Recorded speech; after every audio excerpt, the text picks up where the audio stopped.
നിങ്ങൾ ഈ മരത്തിന്റെ ഇലകളൊന്ന് ശ്രദ്ധിച്ചോളൂ കേട്ടോ. നമ്മൾ മുൻപൊരിക്കൽ ഈ ഒരു വൃക്ഷത്തെ പറ്റി ചെറിയൊരു ഷോർട്സ് വഴി ചെയ്തിട്ടുണ്ട്. ഇത് നാഗലിംഗ വൃക്ഷമാണ്. കോഴിക്കോട് ജില്ലയിൽ തന്നെയുള്ള ഒരു വൃക്ഷമാണ് അന്ന് ഷൂട്ട് ചെയ്ത് കാണിച്ചത്.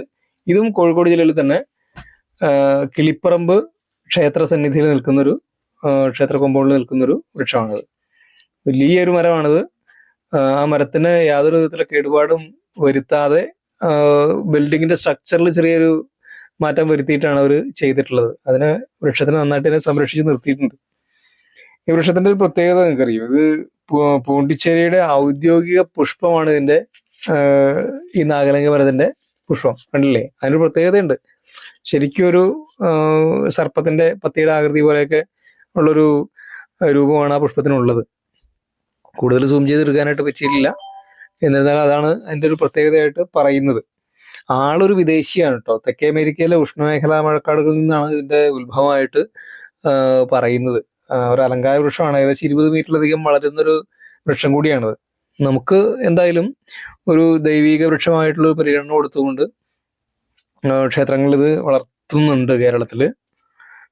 നമ്മൾ കാണുമ്പോൾ തന്നെ ഒരു പ്രത്യേകത തോന്നും. നമ്മളിത് ശ്രദ്ധിക്കും തീർച്ചയായിട്ടും. അത്തരത്തിലുള്ളൊരു എന്തോ ഒരു പ്രകൃതി അതിൽ ഉൾക്കൊള്ളിച്ചിട്ടുള്ള വശ്യത ഉണ്ട് എന്ന് തന്നെ പറയണം.